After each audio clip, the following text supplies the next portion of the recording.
আসসালামু আলাইকুম রহমতুল্লাহ। আল্লাহ তাআলার ইবাদতের পরে পিতামাতার যে স্থান আল্লাহ তাআলা নিজেই বলতেছেন। আপনার সূরা বানী ইসরাঈলের 23 এবং 24 নম্বর আয়াত আপনার পড়ে দেখুন। সেখানে আল্লাহ তাআলা বলতেছেন, ওয়াকাদা রব্বুকা আল্লা তা'বুদু ইল্লা ইয়্যাহু ওয়া বিল ওয়ালিদাইনি ইহসানা ইম্মা ইয়াবলুগান্না ইনদাকাল কিবারা আহাদুহুমা আও কিলাহুমা ফালা তাকুল লাহুমা উফফিন ওয়া লা তানহারহুমা ওয়া কুল লাহুমা কাওলান কারীমা ওয়াখফিদ লাহুমা জানাহায যুল্লি মিনার রাহমা অকুর রব্বির হামহুমা কামা রব্বায়ানি সগীরা।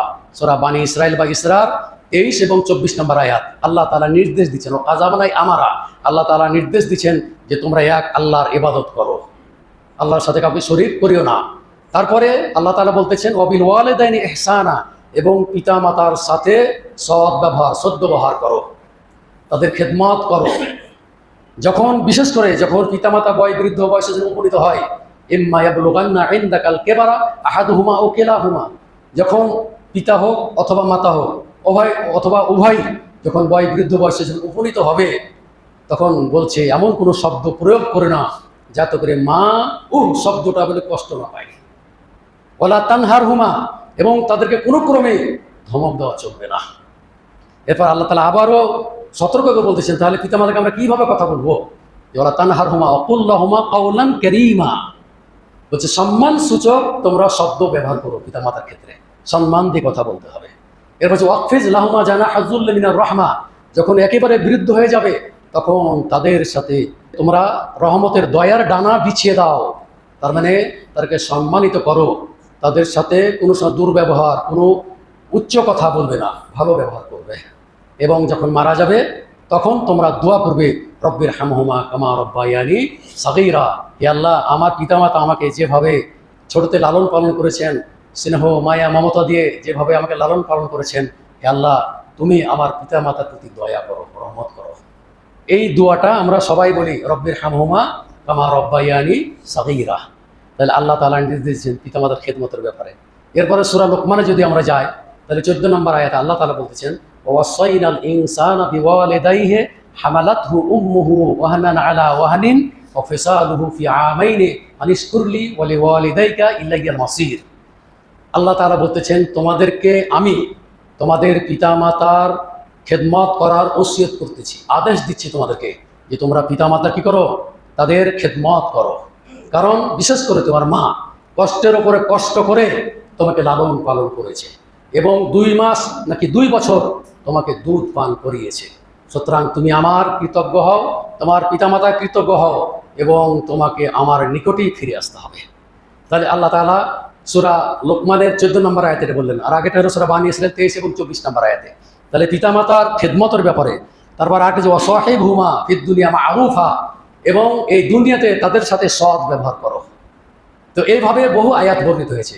এবং আল্লাহ রাসূল সাল্লাল্লাহু আলাইহি সাল্লামকে একজন সাহাবী এসে বলছেন যে আইয়ুল আমাল আহাব্বু ইলাল্লাহ, কোন আমলটি সবচাইতে আল্লাহর নিকটে সর্বাধিক প্রিয়? সর্বাধিক প্রিয় বলা হচ্ছে আইয়ুল আমাল আহাব্বু ইলাল্লাহি, কোন আমলটি সর্বাধিক উত্তম আল্লাহর নিকটে? আল্লাহ রাসূল সাল্লাল্লাহু আলাইহি সাল্লাম বলছে আসসালাতু আলা ওয়াক্তিহা, সঠিক সময়ে সালাত আদায় করা। 5 ওয়াক্ত সালাত আদায় করতে যে সঠিক সময়তে কি করা, সালাত আদায় করা, এটি হলো সর্বোত্তম আমল। তারপর যে সুম্মা আই, তারপরে কোনটি? যে ক্বালা বিররুল ওয়ালিদাইন, পিতামাতার অনুগত হওয়া, পিতামাতার কি করো, খেদমত করা। এরপরে কোনটি? সুম্মা আই ক্বালা আল জিহাদু ফি সাবিলিল্লাহ, আল্লাহর পথে জিহাদ, এটা হলো কি সর্বোত্তম আমল।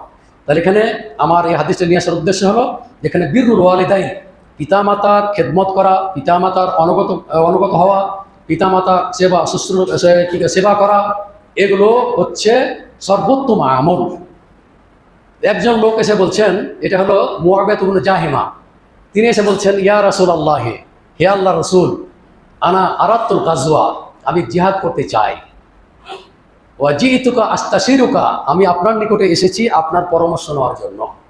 আল্লাহ রাসূল সাল্লাল্লাহু আলাইহি সাল্লাম বলছেন, হাল লাকা মিন উম্মিন, হাল লাকা মিন উম্মিন, তোমার কি মা বেঁচে আছে? ক্বালা নাআম, হ্যাঁ আমার আম্মা বেঁচে আছেন। বলছে ইলজামহা, তুমি তোমার মার সেবা করো। তাহলে হজে যেতে, জিহাদে যেতে নিষেধ করলেন, যে তার মা আছে বাড়িতে। আল্লাহ রাসূল বললেন যে মার খেদমতটা করলে জিহাদের চাইতে উত্তম আমল এটি। তা আল্লাহ রাসূল বলছে ইলজামহা, তুমি তোমার মার নিকটেই থাকো, তোমার মার তুমি কি করো, খেদমত করো। তারপরে কি করলো সে, বলছে ফাইনাল জান্নাতা ইনদা রিজলিহা, কারণ তুমি তোমার মার যদি খেদমত করো তাহলে তোমার মার পার নিকটেই জান্নাত রয়েছে। তার মানে খেদমতের মাধ্যমেই অবশ্যই তুমি জান্নাতে যাবে। এদা ইনদা রিজলিহা শব্দ আছে, যেটা বলছে তাতাল উম্মাহাত, বাবা মায়ের পার নিচে জান্নাত, এই কথাটি ভুল, এটা হচ্ছে জাল হাদিস।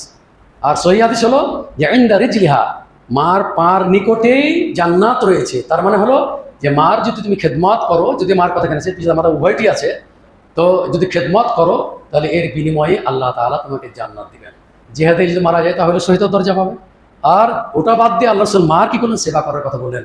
লোকটি আর গেল না ওখানে। তারপরে আরেকজন সাহাবী এসে বলছেন, যা রাজুলুন ফাকাল ইয়া রাসূলুল্লাহ, বলছে হে আল্লাহর রাসূল, মা হাক্কুল ওয়ালিদাইনি আলা ওয়ালাদিহিমা, বলছে পিতামাতার ছেলেদের উপর হক কি? তখন আল্লাহ রাসূল উত্তর দিলেন, এক কথা ছোট্ট সংক্ষেপ উত্তর দিলেন যে হুমা জান্নাতুকা মা আরুকা, পিতামাতা হলে তোমার জান্নাত আর পিতামাতা হলো কি তোমার জাহান্নাম। তার মানে তুমি যদি পিতামাতার সেবা করো তাহলে তুমি জান্নাত পাবে, আর পিতামাতাকে যদি তুমি কষ্ট দাও, পিতামাতাকে যদি তুমি খেদমত না করো, তাহলে তুমি যাবে কিসে, জাহান্নামে যাবে। এক কথা উত্তর দিন আল্লাহ রাসূল যে হুমা জান্নাতুকা ওয়া নারুকা, তোমার মা বাবা জান্নাত, তোমার জন্য জান্নাত, তোমার বাবা মা তোমার জন্য কি জাহান্নাম। বাবা মাকে যদি আপনি কষ্ট দেন, খেদমত যদি না করেন, তারা যদি ধুকে ধুকে মারা যায়, তাহলে ওই ছেলে কোনোদিনই পরিত্রাণ পাবে না। বুখারীর 82 নম্বর হাদিস, আল্লাহ রাসূল সাল্লাল্লাহু আলাইহি সাল্লাম বলছেন। আরেকটা হলো 74 নম্বর হাদিস, মান আহাক্কু বিহুসনি সাহাবাতি, একজন সাহাবী এসে বলছেন যে আল্লাহ রাসূল, সর্বাধিক সম্মান পাওয়ার হকদার কে, কাকে আমি সর্বাধিক সম্মান দিব?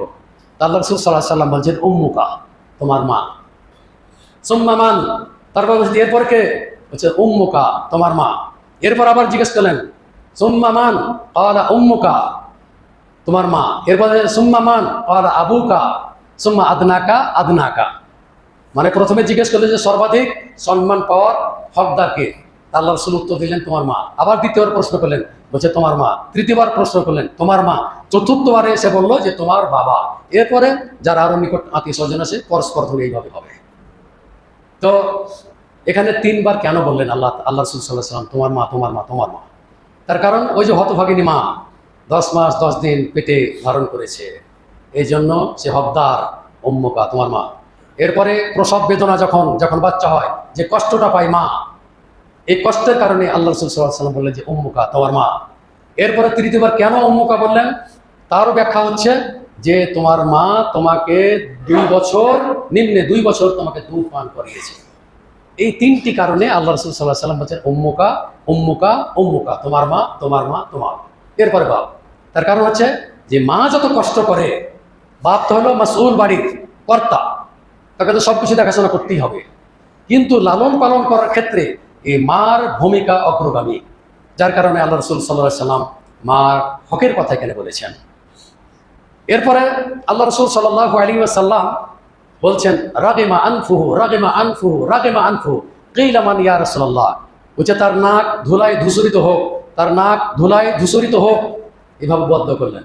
সাহাবারা বললেন কার জন্য দোয়া করতেছে, বদ্ধ করছে? হে আল্লাহর রাসূল, ক্বাল মান আদরাকা ওয়ালিদাইহি ইনদাল কিবারা আহাদাহুমা আও কিলাইহিমা লাম ইয়াদখুলিল জান্নাহ, বলছে ওই ব্যক্তির জন্য আমি ধ্বংস কামনা করতেছি, যে ব্যক্তি তার বাবা মাকে বৃদ্ধ অবস্থায় পেল, অথবা শুধু বাবাকে পেল, অথবা শুধু মাকে পেল, তারপরে সে জান্নাতে যেতে পারলো না, সে হলো সবচেয়ে বড় হত্যা। তাহলে বাপ মাকে যদি আপনি পান, এর খেদমত যদি আপনি করেন, তাহলে এর বিনিময়ে আল্লাহ তাআলা আপনাকে জান্নাত দেবে। কোনো পাপের কারণে যদি জাহান্নামও দেওয়া হয়, তারপরও এই মার খেদমতের কারণে আপনাকে অবশ্যই আল্লাহ তাআলা আপনাকে জান্নাত বাসী করবেন। এটা আল্লাহ রাসূলের হাদিস এগুলো। তাহলে এখানে বোঝা গেল যে আমরা যারা এখানে আমার বক্তব্য যারা শুনছেন, যাদের পিতামাতা বেঁচে আছেন, অথবা যারা মারা গেছেন, তারপরও আপনার খেদমত করার কিছু কাজ আছে। সেটি হলো মরার পরে মানুষের নিকট 7টি আমল কি হয়, পৌঁছে মরার পরে।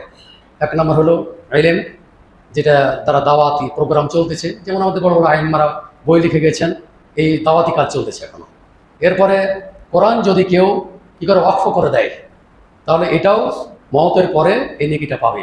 এরপরও মসজিদান বানাহু, যদি মসজিদ নির্মাণ করে দেয়, তাহলে এর বিনিময়ে আল্লাহ তাআলা ওই নেকিটা তার কবরকে অব্যাহত থাকবে। এরপর কেউ যদি খাল খনন করে একটা নালা তৈরি করতে একটা টিউবওয়েল বসিয়ে দিল, এই নেকিটাও কি তার মৃত্যুর পরে পৌঁছবে। তারপরে এমন দান করলো তার জীবদ্দশায় সুস্থ অবস্থাতে, সেই দান বলছে এর দানের নেকি কবরে কি পৌঁছবে। এইভাবে 7 শ্রেণীর লোকের মরার পরে কি হবে, নেকি পৌঁছবে। তো আমি যেটা বলতে চাচ্ছিলাম, আমরা এখানে আমাদের বাবা মা যারা আছেন জীবিত, তাদের অবশ্যই আপনারা খেদমত করবেন। যদি আপনার স্ত্রী যদি কী করে অবজ্ঞা করে, অবহেলা করে, তো অবশ্যই আপনাকে মূল ভূমিকায় থাকতে হবে। আপনাদের যারা পিতামাতা বেঁচে আছেন অবশ্যই আপনারা খেদমত রাখার চেষ্টা করবেন। যারা মারা গেছেন তাদের জন্য দান খায়রাত দোয়া করবেন। এই দোয়াটাই নেক্সট সন্তানের দোয়াটা আল্লাহ তাআলা কী করবেন, কবুল করবেন। আমাদের সমাজে যে সমস্ত দুর্নীতি আছে, যেগুলো অশ্লীল কাজ হচ্ছে, যেগুলো জেনা ব্যভিচার আরও যে সমস্ত অন্যায় কাজগুলো হচ্ছে, এগুলোর বিরুদ্ধে আপনাদেরকে সোচ্চার থাকতে হবে। বিশেষ করে আপনার পরিবারকে রক্ষা করতে হবে। কু আনফুসাকুম ওয়া আহলিকুম নারা, তোমরা নিজে এবং তাদের নিজ পরিবারকে জাহান্নাম থেকে বাঁচাও। আর এটা দোয়া করো সবসময়, রব্বানা আতিনা ফিদ দুনিয়া হাসানা ওয়া ফিল আখিরাতি হাসানা ওয়া কিনা আযাবান নার। হে আল্লাহ, তুমি আমাকে দুনিয়াতে এবং আখিরাতে ভালো রেখো এবং আমাদেরকে আল্লাহ তুমি জাহান্নাম থেকে রক্ষা করো। এই দোয়াটা আপনার সবসময় করবেন। পিতামাতার জন্য দোয়া করবেন, রব্বির হামহুমা কামা রব্বায়ানি সাগীরা। আপনার জন্য দোয়া করব, আপনাদের সন্তানের জন্য দোয়া করব, আপনাদের সবারই জন্য দোয়া করব। মা বোন যারা এসেছেন আপনাদের জন্য দোয়া করব। আল্লাহ যেন আমাদেরকে এই দ্বীন ইসলামের মধ্যে রেখেই যেন আমরা ঈমানের সাথে যেন মৃত্যুবরণ করতে পারি, আল্লাহ যেন আমাদেরকে সেই তৌফিক দান করেন।